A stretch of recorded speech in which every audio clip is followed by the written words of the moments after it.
Assalamualaikum teman-teman. Pada video kali ini kita masuk pada topik 2 ruang kolaborasi. Sebelum kita masuk pada penjelasan materi, izinkan saya untuk memperkenalkan anggota dari kelompok 2 yang beranggotakan Delsia Indriani SPD, Desi Rahmawati SPD, M. Adzi Kurniawan SPD, Mia Maharani Prawesti SPD, dan Uji Kulandari SPD. Selamat menonton.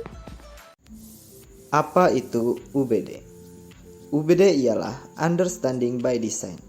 Dimaknai sebagai sebuah desain untuk sebuah pemahaman secara mendalam dengan alur yang disebut dengan backward design atau desain mundur yang bertujuan untuk mengingat tugas yang harus diselesaikan agar guru dapat merencanakan kegiatan untuk mencapainya atau bisa disebut pelatihan terencana.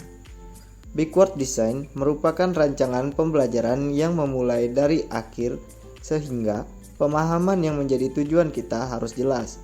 Hal ini berarti untuk mengetahui kemana kita pergi sehingga kita lebih memahami di mana posisi kita dan langkah-langkah yang diambil selalu dalam arah yang tepat. Yang selanjutnya adalah langkah backward design. Langkah-langkah backward design ini ada 3, yaitu yang pertama adalah identifikasi yang diinginkan, ialah sasaran atau standar, yang mana sasarannya di dalam identifikasi adalah peserta didik itu sendiri. Kemudian yang kedua ada tentukan bukti penilaian, yang mana diperoleh melalui penilaian berdasarkan tujuan pembelajaran. Lalu yang ketiga atau yang terakhir adalah merencanakan pembelajaran, yaitu perencanaan pengalaman belajar dan pembelajaran. Langkah 1, identifikasi hasil yang diinginkan. Langkah yang pertama menentukan tujuan, yaitu merumuskan tujuan pembelajaran berdasarkan kurikulum. Yang kedua, memilih prioritas. Guru menentukan prioritas pembelajaran sehingga siswa melaksanakan apa yang dipelajari. Dan langkah yang ketiga yaitu aktivitas transfer adalah menerapkan hasil pembelajaran dalam kehidupan nyata.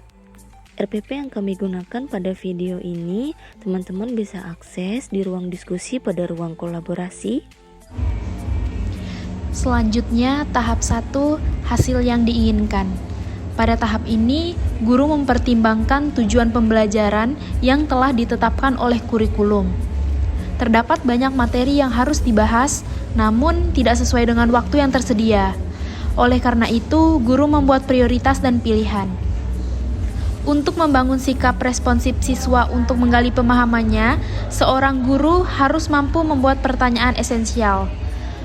Contoh tujuan yang ditetapkan.